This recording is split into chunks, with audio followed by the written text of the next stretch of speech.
Podemos mudar o título do Evangelho de Lucas para o Evangelho da Oração. É a vida de oração de Jesus. Os outros evangelistas dizem que Jesus estava no Jordão e o Espírito desceu sobre ele como uma pomba. Lucas diz que o Espírito desceu sobre Jesus enquanto ele orava. Os demais evangelistas dizem que Jesus escolheu 12 discípulos.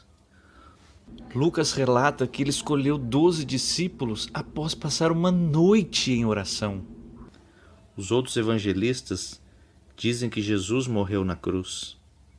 Lucas diz que mesmo quando estava morrendo, Jesus estava orando por aqueles que o perseguiram. Os outros evangelistas dizem que Jesus subiu ao monte e foi transfigurado. Lucas mostra que ele foi transfigurado enquanto orava. Não há nada mais transfigurante que a oração.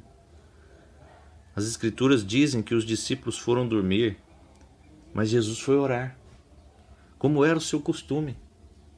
O costume dele era orar. Jesus era o Filho de Deus. Ele foi definitivamente ungido para o seu ministério. Se Jesus necessitava de todo esse tempo em oração, você e eu não precisamos de tempo em oração? Se Jesus necessitava disso em todas as crises, você e eu não precisamos orar em todas as nossas crises? A história nos conta de um grupo de turistas que visitava uma vila pitoresca, viu um velho sentado ao lado de uma cerca. De uma maneira bastante condescendente, um dos visitantes perguntou: algum grande homem nasceu nessa vila? Sem levantar o olhar, o senhor respondeu: não, apenas bebês. Os grandes homens certa vez já foram bebês. Os maiores santos já foram crianças nas coisas do Espírito. Charles Spurgeon foi convertido aos 16 anos e começou a pregar em Londres aos 19 anos. Quando ele tinha 27 anos, construíram para ele um tabernáculo com capacidade para 6.000 pessoas, que se apertavam 2 vezes aos domingos, chegando a 12.000 pessoas, e uma vez nas noites de quinta-feira. Como isso aconteceu? Ele esperou em Deus. Ele ficou sozinho com Deus. Ele estudou e orou. Oração desesperada. Deus produz as melhores pessoas na solidão. Você sabe qual que é o segredo da oração? Orar em secreto. Tu, porém, quando orares, entra no teu quarto e fechada a porta orarás a teu pai. Mateus 6, verso 6. Você não pode se exibir quando a porta está fechada e ninguém está lá. Você não pode exibir seus presentes. Podemos impressionar os outros, mas não se pode impressionar a Deus. Em 1 Samuel capítulo 1, temos um relato da viagem anual que Eucana e sua esposa, Ana, faziam ao Siló para adorar e sacrificar ao Senhor.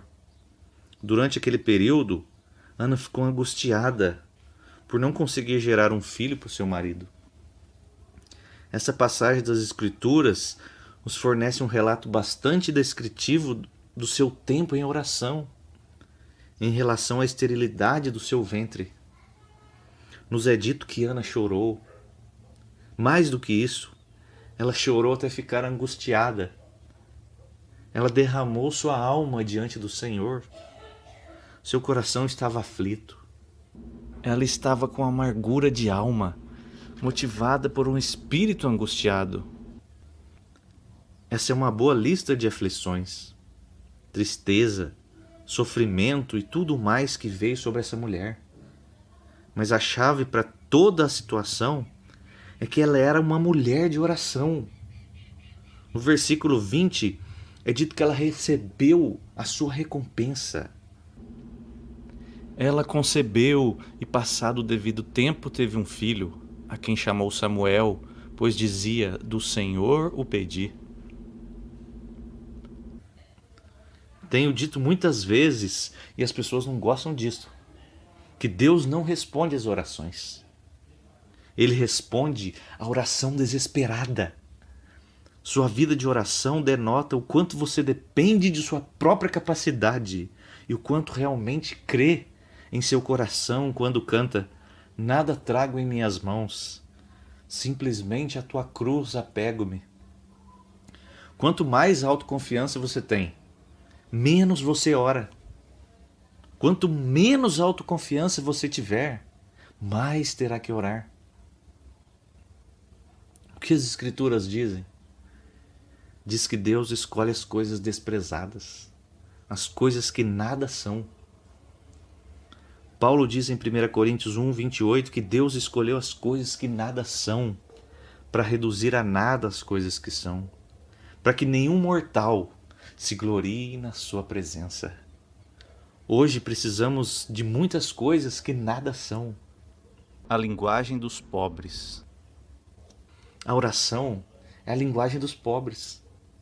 Vez após outra, Davi, o rei de Israel, diz: inclina os teus ouvidos, ó Senhor, responde-me, pois estou aflito e necessitado. Salmo 86, verso 1.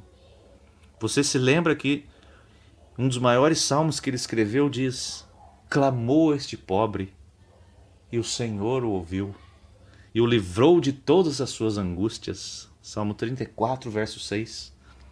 O apóstolo Paulo me impressiona com sua espiritualidade, sua linhagem, seu intelecto colossal. No entanto, ele diz ter total consciência que quando era fraco, então era forte. Ele estava sempre tentando provar para si mesmo e para os outros que ele não era ninguém. A verdadeira oração é uma comunicação de mão dupla. Eu falo com Deus e Deus fala comigo.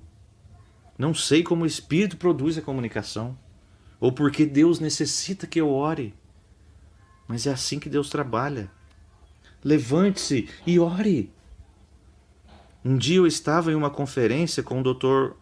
Raymond Edman, do Eton College, um dos maiores educadores cristãos de seu país.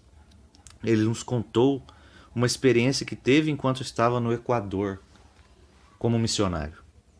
Ele não esteve lá há muito tempo, antes de estar doente e à beira da morte. Ele estava tão perto da morte que eles já haviam cavado sua sepultura. Ele tinha grandes gotas de suor na testa e havia um ruído de morte em sua garganta.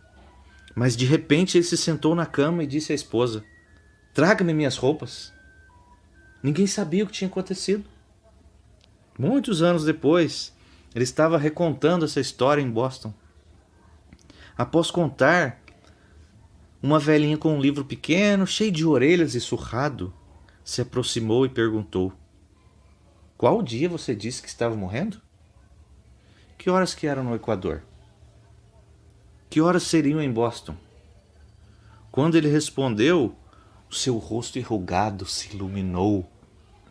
Apontando para o seu livro, ela disse: aí está, compreende? Às 2 da manhã, Deus disse que eu deveria me levantar e orar. O diabo está tentando matar Raymond Edman no Equador. Então ela se levantou e orou. Duncan Campbell contou a história que ouviu de um fazendeiro que estava orando em seu campo. Ele estava orando a respeito da Grécia. Após a oração, alguém lhe perguntou o motivo de sua oração. O homem disse: eu não sei. Eu tinha um fardo em meu espírito e Deus me disse: ore. Há alguém na Grécia que está em uma situação ruim. Orei até que o fardo fosse liberado. 2 ou 3 anos depois, o fazendeiro estava em uma reunião ouvindo um missionário. O homem descreveu uma época em que estava trabalhando na Grécia. Ele estava com sérios problemas. Qual período? 2 ou 3 anos atrás. Os homens compararam as notas e descobriram que naquele mesmo dia Deus havia dado um fardo a um fazendeiro, uma pequena ilha na costa da Escócia, para orar por um homem na Grécia, cujo nome ele nem sabia. Pode parecer que o Senhor solicita coisas estranhas. Eu não me preocupo. Se o Senhor lhe disser algo, prossiga com o que o Senhor lhe disser. Quem subirá ao monte do Senhor?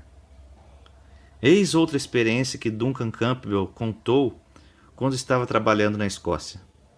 Eu não conseguia pregar, disse ele. Eu não conseguia chegar até Deus. Os céus estavam sólidos. Era como se houvesse um teto de 3 metros feito de aço. Então ele parou de tentar pregar. Ele pediu a um jovem chamado John Cameron para orar. O garoto levantou-se e disse: qual é a utilidade de orar se não estamos acertados com Deus? Ele citou o Salmo 24. Quem subirá ao monte do Senhor? Você não pode se aproximar de Deus a menos que suas mãos estejam limpas. O que significa que seus relacionamentos com os outros estão limpos e o seu coração está limpo. Quem subirá ao monte do Senhor? O que é limpo de mãos e puro de coração. Depois que o menino recitou o Salmo 24, ele começou a orar. Ele orou por 10, 15, 20 minutos. Então, repentinamente, ele disse: com licença, Senhor, enquanto eu resisto ao diabo.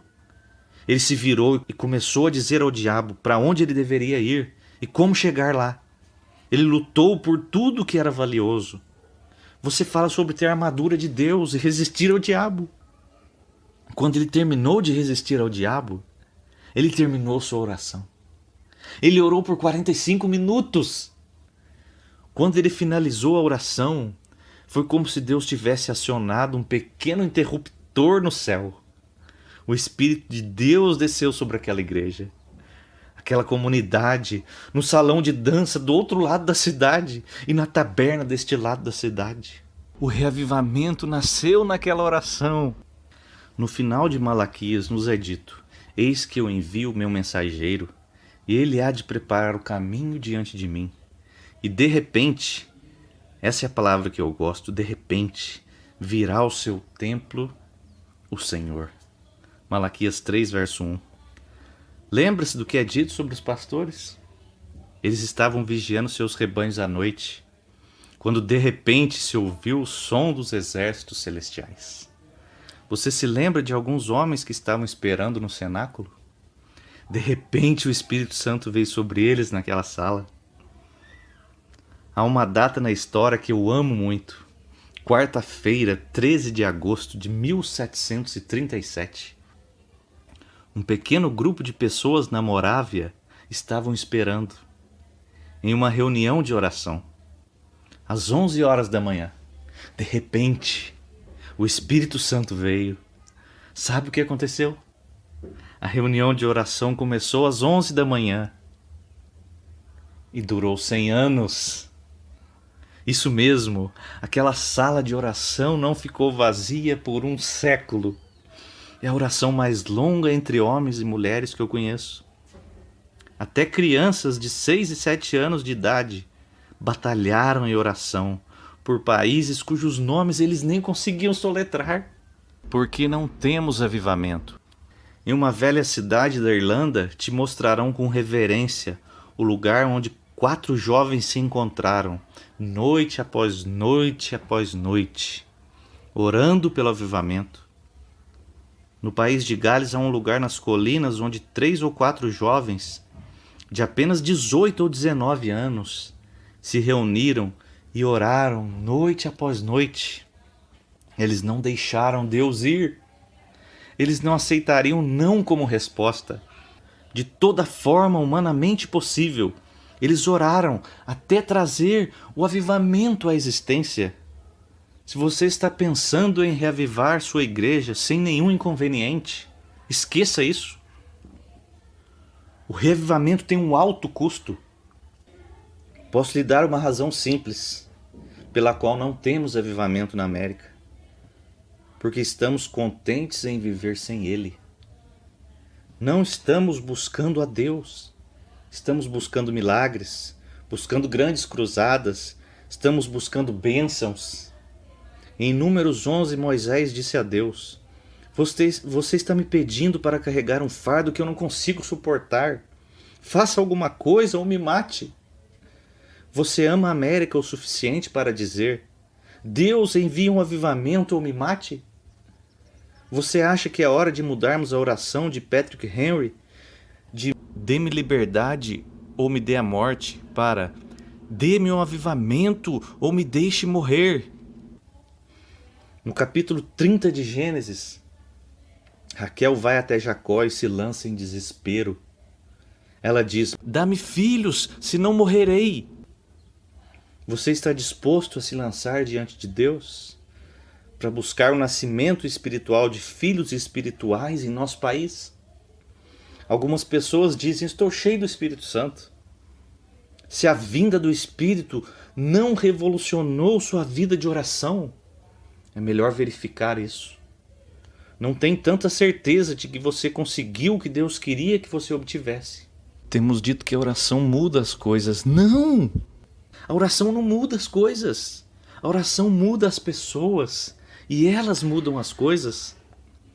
Todos nós queremos que o anjo Gabriel faça o trabalho. Deus diz: faça você mesmo, com minha suficiência e minha força. Precisamos ficar como essa mulher. O que ela fez? Ela chorou, se afligiu, disse que tinha um clamor, jejuou e orou. Jesus, ungido de Deus, fez da oração seu costume. Paulo, com sua formação e intelecto, dependia da oração, porque dizia que era fraco. Davi, o rei, chamou a si mesmo de pobre e clamou ao Senhor. Ana orou por um filho e deu à luz um profeta. As orações de alguns jovens provocaram o avivamento. Não há nada mais transfigurante que a oração. O Senhor nos ensina a orar.